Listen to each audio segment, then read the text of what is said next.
ನಿಮ್ಮ ಕುತೂಹಲ ಕೆರಳಿಸೋ ಹೌದಾ ಅಂತ ಅಚ್ಚರಿ ಮೂಡಿಸೋ ಸುವರ್ಣ ಫೋಕಸ್ಗೆ ಸ್ವಾಗತ. ನಾನು ವಿಜಯಲಕ್ಷ್ಮಿ ಶಿವರೂರು.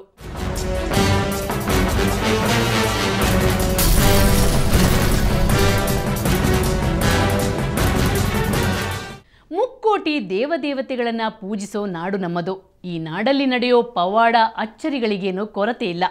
ಈ ಪವಾಡಗಳು ಅನೇಕರ ಆಸೆ ಆಕಾಂಕ್ಷೆಗಳನ್ನು ಈಡೇರಿಸುತ್ತಿದೆ ಅನ್ನೋ ನಂಬಿಕೆಯೂ ಇದೆ. ಅಂಥದ್ದೇ ಒಂದು ವಿಚಿತ್ರ ಪವಾಡ ಕಾರವಾರದ ದ್ವೀಪವೊಂದರಲ್ಲಿ ನಡೆಯುತ್ತಿದೆ. ಹಾಗಾದರೆ ಆ ದ್ವೀಪ ಯಾವುದು? ಅಲ್ಲಿ ಏನು ಪವಾಡ ನಡೆಯುತ್ತೆ? ಅಲ್ಲಿನ ದೇವರು ಬೇಡಿದ ವರಗಳನ್ನು ಕೊಡ್ತಾನ? ತಿಳಿಯೋಣ ಇವತ್ತಿನ ಸುವರ್ಣ ಫೋಕಸ್ನಲ್ಲಿ. ಬರ್ತಾ ಇರೋದು ನಾನು ಎರಡನೇ ವರ್ಷಕ್ಕೆ ಬರ್ತಾ ಇದ್ದೆ. ನನಗೆ ಹೋದ ವರ್ಷ ಬಂದಿದ್ದೆ. ಹೋದ ವರ್ಷ ಚೆನ್ನಾಗೈತೆ. ಈ ವರ್ಷ ಅಂತ ಇನ್ನೂ ಸ್ಪೆಷಲ್ ಆಗಿದೆ. ಯಾಕಂದರೆ ಇಲ್ಲಿ ಸಮುದ್ರ ನಡಬರಕ್ಕೆ ಇರೋದಂತ ಇದು ಒಂದೇ ದೇವಸ್ಥಾನ. ನಮ್ಮ ಕಡೆ ಇಲ್ಲ, ಉತ್ತರ ಕರ್ನಾಟಕದಲ್ಲಿ ಈ ಥರ ಯಾವುದೂ ಇಲ್ಲ. ನಡುಗಡ್ಡದಲ್ಲಿ ಯಾವ ಥರ ದೇವಸ್ಥಾನ ಇಲ್ಲ. ಅದೇ ರೀತಿ ಇದಕ್ಕೆ ಇಲ್ಲಿ ನರಸಿಂಹ ದೇವಸ್ಥಾನ ಒಳ್ಳೆಯ ದೇವಸ್ಥಾನ ಇದೆ, ಚೆನ್ನಾಗಿದೆ ಇದು.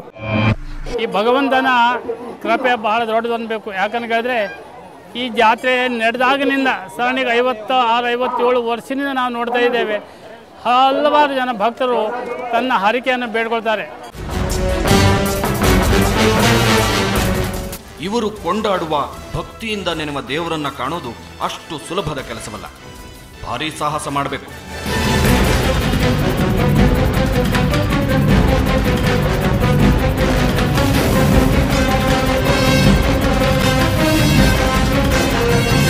ಆಳವಾದ ಸಾಗರದ ಅಲೆಗಳನ್ನು ದಾಟಿ ಸಾಗಬೇಕು.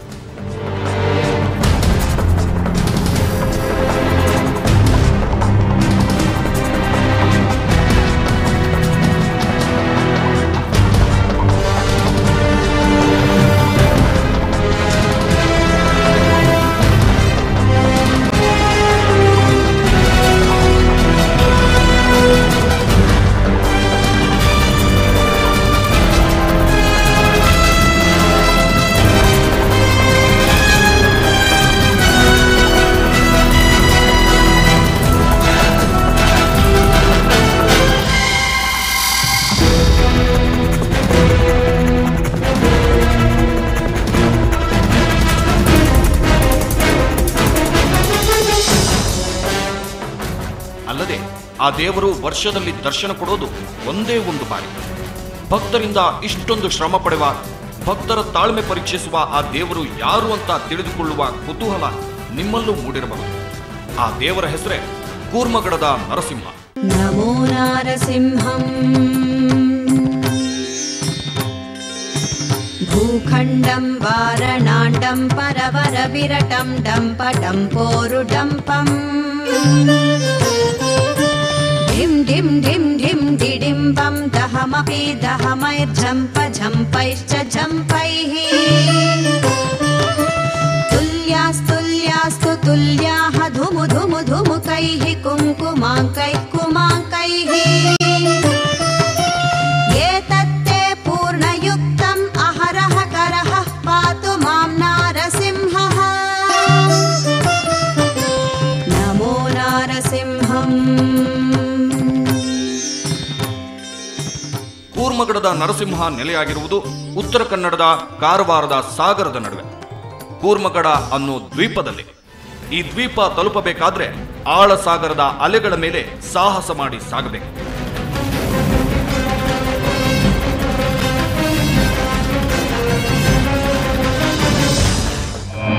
ಇದು ಕಾರವಾರದಲ್ಲಿ ಅರಬ್ಬಿ ಸಮುದ್ರದ ಮಧ್ಯದಲ್ಲಿರುವಂಥ ಕುರುಮಗಡ ಅಂತ ದ್ವೀಪ. ಇಲ್ಲಿ ಪ್ರತಿ ವರ್ಷಕ್ಕೆ ನರಸಿಂಹದೇವರ ಜಾತ್ರೆ ಇರುತ್ತೆ. ಅಂದರೆ ಕಡವಾಡ ಗ್ರಾಮದಿಂದ ಇಲ್ಲಿ ದೇವರು ಪ್ರತಿ ಗುಡ್ಡದ ಮೇಲೆ ಪ್ರತಿ ವರ್ಷ ಬಂದು ಇಲ್ಲಿ ಜಾತ್ರೆ ನಡೆಸ್ತಾರೆ. ಇಲ್ಲಿ ಸ್ಪೆಷಾಲಿಟಿ ಏನಂತ ಹೇಳಿದರೆ ಎಲ್ಲ ಜನ ದೋಣಿ ಮೇಲೆ ಬರ್ತಾರೆ. ಇದ್ರ ಮೇಲೆ ದೋಣಿಯಲ್ಲಿ ಮೊದಲ ಬಾರಿ ಪ್ರಯಾಣ ಮಾಡುವವರಿಗಂತೂ ಅದೊಂದು ಅದ್ಭುತ ಅನುಭವ. ಅಷ್ಟೇ ಅಲ್ಲ, ಜೀವಭಯ ಮೂಡಿಸೋ ಅವಿಸ್ಮರಣೀಯ ಪಯಣ.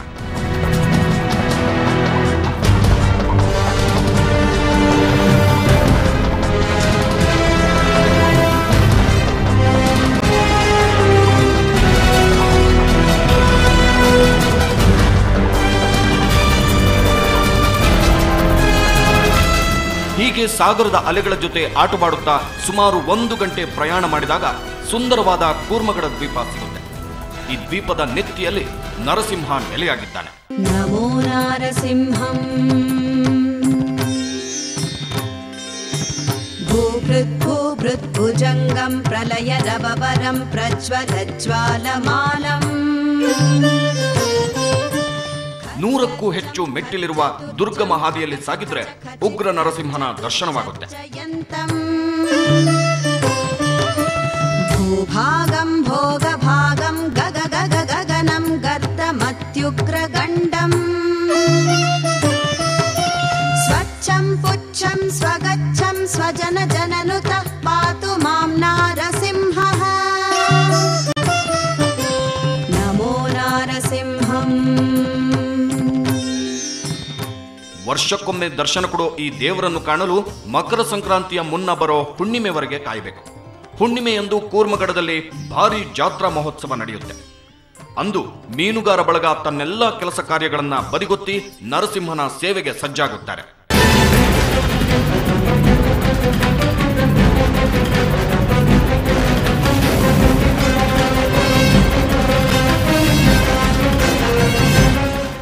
ಈ ದಿನ ಮೀನುಗಾರರೆಲ್ಲ ತಮ್ಮ ದೋಣಿಯಲ್ಲಿ ಉಚಿತವಾಗಿಯೇ ಭಕ್ತಾದಿಗಳನ್ನು ಕೂರ್ಮಗಡಕ್ಕೆ ಕೊಂಡೊಯ್ಯುತ್ತಾರೆ. ನಾವು ವರ್ಷಂಪ್ರತಿ ಕುರುಮಗಡ ನರಸಿಂಹ ದೇವರ ಜಾತ್ರೆಗೆ ವರ್ಷಂಪ್ರತಿ ಬರುತ್ತೇವೆ. ಯಾಕಂತಂದರೆ ಈ ದೇವರು ಅಂತ ಹೇಳಿದ್ರೆ ನಮಗೆ ಒಂಥರ ಕುಲದೇವರ ಲೆಕ್ಕ. ಮೀನುಗಾರಿಕೆಗೆ ಒಳ್ಳೆಯ ದೇವರು, ಯಾವುದೂ ತೊಂದರೆನೂ ಆಗೋದಿಲ್ಲ. ಅಥವಾ ನಾವು ನೀರಿನಲ್ಲಿ ಮುಳುಗಿದಾಗ ಅಥವಾ ಮೀನು ಹಿಡಿಯುವಾದರೂ ಯಾವುದೂ ತೊಂದರೆನೂ ಆಗೋದಿಲ್ಲ. ಅದಕ್ಕಾಗಿ ನಾವು ದಕ್ಕಿಯಿಂದ ಇಲ್ಲಿಂದ ಕಾರವಾರ ದಕ್ಕಿಯಿಂದ ಬರುವಾಗ ಜನರನ್ನು ತುಂಬಿಕೊಂಡು ಬರ್ತೇವೆ. ಆ ಜನರ ಸೇವೆಯೇ ನಮಗೆ ಮುಂದೆ ದೇವರು ಏನಾದ್ರು ಕೊಡ್ಬೋದು ಅನ್ನೋ ಉದ್ದೇಶದಿಂದ ಆ ಸೇವೆಯಿಂದ ನಾವು ತೃಪ್ತರಾಗ್ತೇವೆ. ಇಲ್ಲಿನ ಜಾತ್ರೆ ನೋಡಲು ನರಸಿಂಹನ ಕೃಪೆಗೆ ಪಾತ್ರರಾಗಲು ಜನ ಸಾಗರೋಪಾದಿಯಲ್ಲಿ ಬರ್ತಾರೆ. ಭಕ್ತರು ಕೇವಲ ಕರ್ನಾಟಕದಿಂದ ಮಾತ್ರವಲ್ಲ, ಮಹಾರಾಷ್ಟ್ರ, ಗೋವಾದಿಂದಲೂ ಆಗಮಿಸುತ್ತಾರೆ.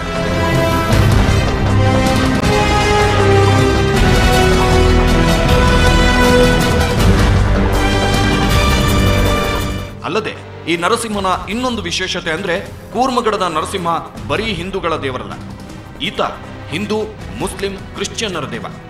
ಆದ್ದರಿಂದಲೇ ಕೂರ್ಮಗಡದಲ್ಲಿ ವರ್ಷಕ್ಕೊಮ್ಮೆ ನಡೆಯುವ ಜಾತ್ರೆ ಭಾವೈಕ್ಯತೆಯ ಪ್ರತೀಕ ಎನಿಸಿಕೊಂಡಿದೆ.